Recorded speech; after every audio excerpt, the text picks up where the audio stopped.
Inilah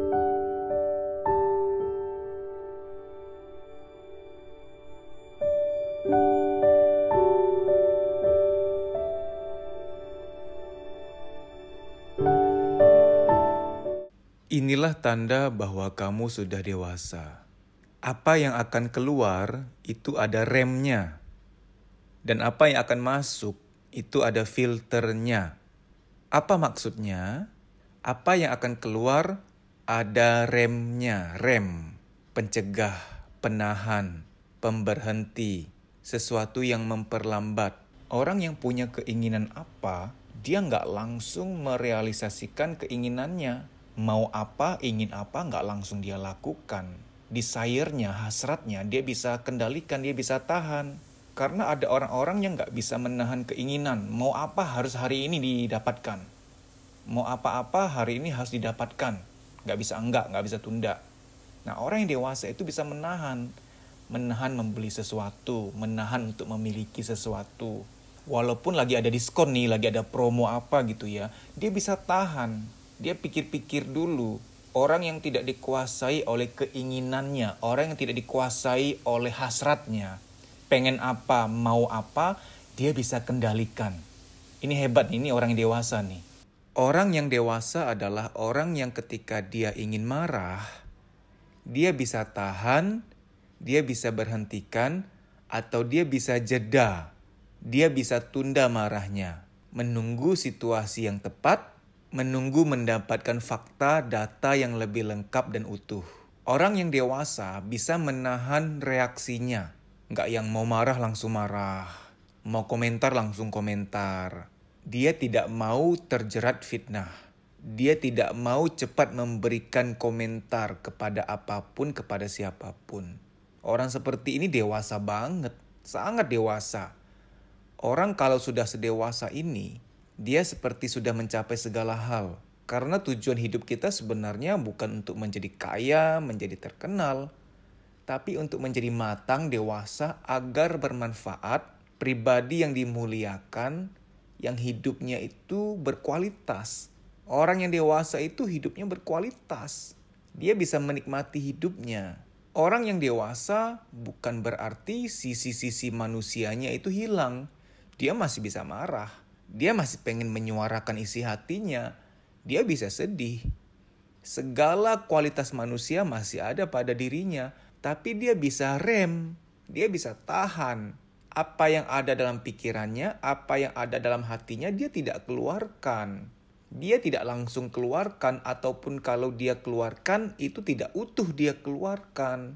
Dia tahu ada hal-hal yang tidak boleh diucapkan sekarang. Perlu menunggu waktu, perlu mendengar dulu, perlu memperhatikan dulu. Ketika nanti dia sudah menemukan cara yang tepat untuk bicara, dia akan sampaikan dengan cara yang baik. Jadi orang-orang yang sering berkata, no comment lah, no comment, no comment. Itu ciri orang dewasa.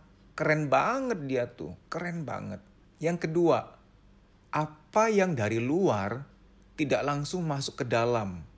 Itu ada filternya. Dia kalau dengar orang maki-maki dia, menghina dia, memfitnah dia nggak langsung masukin ke hati. Mungkin masuk ke pikiran, diolah, tapi nggak masuk ke hati. Jadi ada penyaringnya. Ada orang nih bersikap tidak pantas pada dia. Mungkin mencuekkan, atau ada sikap ekspresi yang tidak pantas. Itu nggak langsung bikin dia sakit hati. Dia ada tameng, ada filter. Filter itu berupa kebijaksanaan-kebijaksanaan. Ada self-talk yang dia ngomong pada dirinya sendiri seperti ini. Orang itu mungkin lagi ada masalah. Mungkin dia lagi dapet. Mungkin dia lagi sibuk. Mungkin dia lagi kesel sama orang lain. Tapi menonjolnya, dimunculkannya ekspresinya ke aku. Aku hanya tong sampah dia. Jadi ada banyak pengandaian-pengandaian di dalam diri dia yang saya sebut filter, yang tidak akan membuat dia sakit hati. Sama orang tua, sama teman, sama rekan kerja, sama anak. Tiba-tiba di suatu hari mereka nggak bisa senyum sama kamu. Mereka marah nggak seperti biasanya. Kamu yang sudah dewasa akan berpikir, mungkin lagi capek lah. Pasti lagi ada masalah, nggak biasanya dia begitu. Jadi ada filter, nggak menyakiti hatimu langsung. Kalau kita sering mendengar sumbu pendek, ya ini maksudnya dikit-dikit marah, dikit-dikit terpicu, dikit-dikit meledak. Itu tidak dewasa. Bagaimana untuk menjadi dewasa? Harus belajar memberikan jeda. Mau marah, tahan dulu deh. Dengar apa, lihat apa, tahan dulu deh. Kalau kamu nggak bisa memberikan pengandaian yang baik, mengandai-andaikan yang positif, paling enggak belajar menahan, menjeda. Jeda itu penting. Kasian loh, di sosial media tuh banyak orang-orang yang difitnah, yang tanpa kamu tahu, yang tanpa kamu cari kebenarannya. Kita banyak terlibat fitnah, kita banyak terlibat dalam ejekan-ejekan, yang tadinya itu ejekan orang lain kepada orang lain. Kita juga ikut mengejek. Jadilah bijaksana. Kamu keren banget kalau kamu punya 2 tanda ini. Kamu memiliki hidup yang sangat-sangat indah. Kenapa saya bilang indah? Orang lain itu diam-diam mengagumi kamu. Ih, dia hebat ya. Dia itu kalau ada berita buruk atau berita miring tentang seseorang atau siapapun, dia nggak yang langsung komentar. Dia pikir dulu, dia jeda waktu dulu, dia mengamati, mendengarkan dulu. Bahkan terkadang dia nggak mau campur urusan orang lain. Itu privasi dia. Orang-orang akan kagum sama kamu, beneran. Dan kalau kamu begitu, dosa kamu akan berkurang. Kenapa saya bilang dosa akan berkurang? Kalau teman-teman sudah tahu kamu seperti itu, yang nggak mau sembarang komentar pada orang lain, mereka nggak akan memasukkan kamu dalam list member mereka, member gibah. Kapan-kapan mereka mau gibah, mereka nggak akan ajak kamu. Karena mereka tahu kamu tuh orangnya lurus, bener, berbaik sangka, netral. Kalau mereka mau gibah-gibah ngajak kamu, acara gibah mereka hancur. Rusak nuansa gibahnya mereka. Dosa kita tuh berkurang kalau kita dewasa. Karena kumpulan orang-orang yang suka mencemooh, yang suka ngejek, yang suka fitnah, yang suka ngata-ngatain orang, otomatis sudah pasti akan menjauhi kita. Hidup kita juga tenang jadinya. Karena jujur ya, berada pada kumpulan pencemooh, berada pada kumpulan orang yang suka mengolok-ngolok, mengejek, memfitnah, itu gak enak banget. Bisa mempengaruhi rezeki kita loh. Jangan gak percaya. Orang yang suka ngomongin orang lain secara negatif, itu mempengaruhi rezekinya sendiri. Karena dia melemparkan vibrasi negatif. Di alam semesta berlaku suatu hukum yang tidak mungkin direvisi. Yaitu barang siapa memberikan frekuensi positif, dia akan terima yang positif. Barang siapa melontarkan vibrasi yang negatif, dia juga akan terima negatif. Frekuensi vibrasi itu mengenai kata-kata, pikiran, perasaan.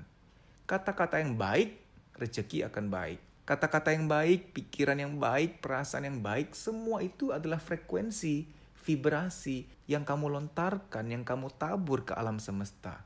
Itu akan kembali berupa kebaikan-kebaikan, kemudahan, dan keberuntungan. Kamu sudah dewasa bila kamu punya rem. Mau marah gak langsung marah. Mau menyatakan kekecewaan gak langsung menyatakan. Dipikir dulu, detik ini saat yang tepat gak untuk marah. Dan kalaupun mau marah, sekian jam ke depan atau besoknya, bagaimana cara marah yang baik supaya tidak menyakiti orang lain. Dan kalaupun mau menyatakan kekecewaan, gimana caranya supaya tetap baik hubungan yang ada. Lalu sebaliknya dari luar ke dalam, apa yang didengar dan dilihat itu gak langsung melukai hatinya. Ada pengandaian-pengandaian. Oh mungkin dia lagi begini. Oh mungkin dia lagi begitu. Kasian ya. Dia tuh orangnya baik kok. Ya mungkin lagi hilaf. Ya mungkin lagi capek. Ya mungkin lagi banyak masalah. Mungkin kesel banget sama orang-orang lain. Tapi ya karena ketemunya aku, tumpahnya ke aku. Kan manusia gitu tuh. Marahnya ke siapa, tumpahnya ke siapa. Nah orang kayak begini keren banget. Hidupmu hidup yang tenang. Banyak kemudahan, banyak keberuntungan. Amin. Kamu bisa follow Instagram saya, deddysusanto.pj_official. Di story itu ada jadwal training, silahkan dicek. Kalau kotamu termasuk di jadwal, WA nama peserta ke nomor panitia tersebut di kota itu. Untuk mendaftar. Mas, aku gak mau ikut training. Ya gimana dong? Kita kan mau membaik nih, mau meningkatkan kualitas hidup. Karena jangan-jangan luka-luka batin itulah yang membatasi, menghambat mental kita untuk maju.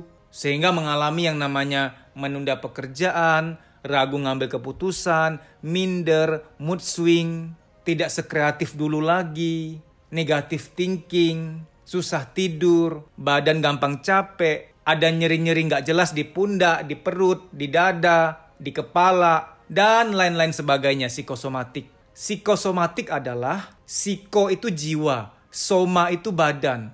Psikosomatik artinya ada beban-beban di jiwa, baik yang terpendam maupun yang disadari, ketika secara akumulatif sudah penuh, dia nitip taruh beban di badan. Ada yang nitip taruh beban di kepala, jadilah migrain, rambut rontok, pelupa, insomnia, pikun dini, dan lain-lain sebagainya.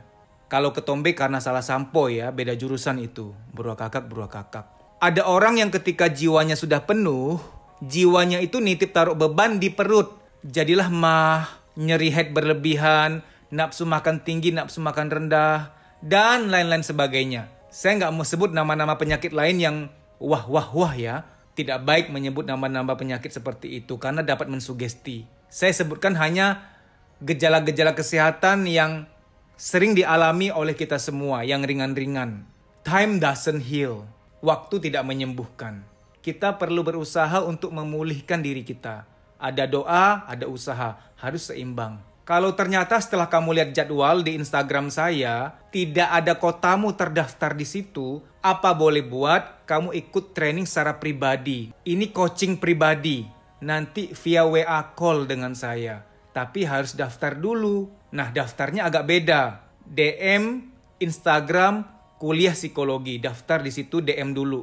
Bilang bahwa kamu mau daftar training private, coaching private. Tapi saya harus sampaikan ya, bahwa training publik itu jauh lebih melegakan dibanding terapi personal. Beda. Bisa 5-20 kali lipat rasa lega dan plongnya. Semoga kota kamu termasuk dalam list jadwal training kami. Itu lebih baik. Namun kalau tidak ada dalam jadwal, ya apa boleh buat. Ikut coaching private. Baik demikian ya, semoga informasi ini bermanfaat. Terima kasih.